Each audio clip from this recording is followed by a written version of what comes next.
Kasus pengerudukan oleh sekelompok massa terhadap sebuah kapel di Cigandul, Cinere, Depok, Jawa Barat kemarin menyisakan sebuah pertanyaan bagi saya. Apakah bangsa kita itu belum siap menerima keberagaman dan perbedaan ya? Karena kalau kita merunut kembali ke belakang, kita sudah merdeka selama 78 tahun. Artinya bukan waktu yang pendek ya.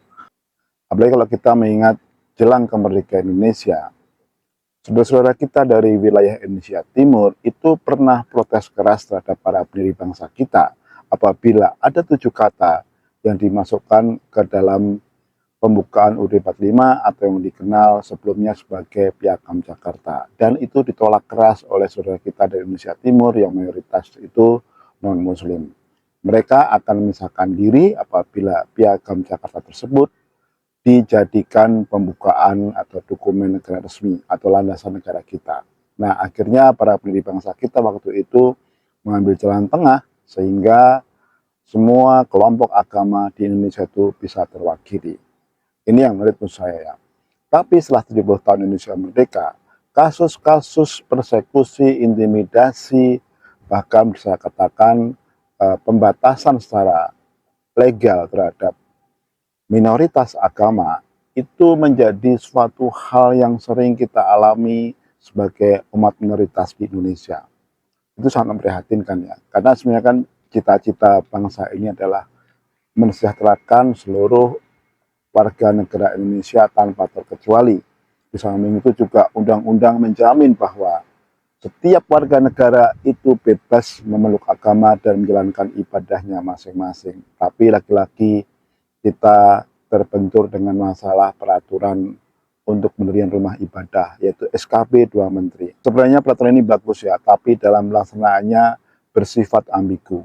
Jadi SKB ini lebih memberikan hak istimewa kepada agama mayoritas dalam pendirian rumah ibadah, tapi mengekang agama minoritas untuk mendirikan rumah ibadah baru. Sebenarnya hak yang sama harus dimiliki oleh semua komunitas agama di Indonesia untuk mendirikan rumah ibadah baru maupun menjalankan ibadah. Tapi fakta di lapangan tidak demikian. Nah, sekarang ini justru terjadi namanya penggunaan aturan itu untuk melakukan intimidasi, persekusi, bahkan sampai pembubaran ibadah oleh sekelompok orang, saya bilang sekelompok orang ya, dari agama mayoritas untuk mengintimidasi komunitas agama minoritas. Ya, saya akan masih menggunakan minoritas dan mayoritas karena faktanya itu memang ada kayak seperti itu. Di mana minoritas juga mendapatkan perlakuan yang tidak adil oleh negara juga ya. Meskipun Presiden Jokowi berkali-kali mengatakan untuk lebih memperhatikan soal hak warga negara dalam beragama maupun ke rumah ibadah, tapi fakta di lapangan masih saja ada kasus-kasus yang muncul. Apakah pesan dari Presiden Jokowi tidak tersalurkan atau tidak terkirim kepada aparat di bawahnya, saya juga nggak tahu. Atau memang ada sebuah agenda besar untuk membatasi ruang gerak non-muslim di Indonesia. Ya, itu bisa jadi demikian. Karena kalau kita perhatikan sekarang ini, pembatasan itu tidak hanya dilakukan di ruang publik, bahkan di bidang politik, ya, karena ada beberapa wilayah yang tidak menginginkan dipimpin oleh non-muslim. Demikian juga di sekolah-sekolah negeri yang sebenarnya siap siswa itu punya yang sama, tapi ternyata ada upaya-upaya penyeragaman, di mana banyak siswa non-muslim dipakai untuk memaksa seragam yang bukan peruntukannya dia. Atau juga bahkan adanya ketersendatan suplai guru agama untuk non-muslim. Akhirnya mereka dipaksa untuk mengikuti kegiatan belajar mengajar agama Islam. Ini sebenarnya yang harus kita perhatikan, harus kita garis bawahi. Ketidakadilan, ketidaksetaraan, ini akan membuat semacam bola salju nantinya ya. Bukan tidak mungkin akhirnya kekecewaan demi kekecewaan itu akan menimbulkan gesekan yang keras di masyarakat. Karena sebenarnya memang ada agenda-agenda besar ya, kalau kita perhatikan juga ada upaya-upaya masih sampai hari ini, yaitu pendirian negara Islam di Indonesia. Yang pasti saya yakin ini juga relate dengan kondisi sekarang ini, di mana banyaknya intimidasi terhadap komunitas agama minoritas ya.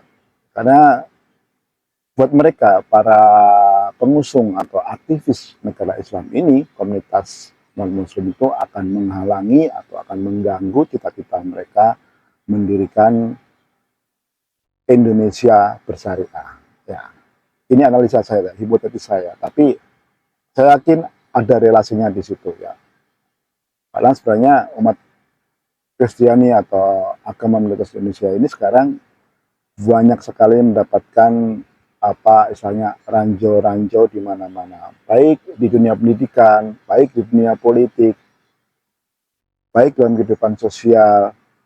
Kita agak sulit mengekspresikan iman kita di depan publik. Tapi sebaliknya, dari komunitas agama minoritas, mereka bebas melakukan apa saja di ruang publik.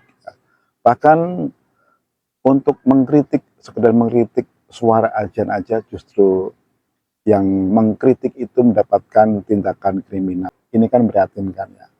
Sampai kapan negara kita itu akan seperti ini terus ya? Kalau dibiarkan, saya yakin NKRI yang dicita-citakan oleh para pendiri bangsa kita ini akan terpecah belah oleh sikap-sikap intoleransi atau sikap-sikap yang ingin menang sendiri, sikap-sikap superior yang ditunjukkan oleh beberapa kelompok orang terhadap minoritas. Nah, semoga apa yang saya bagikan ini bermanfaat.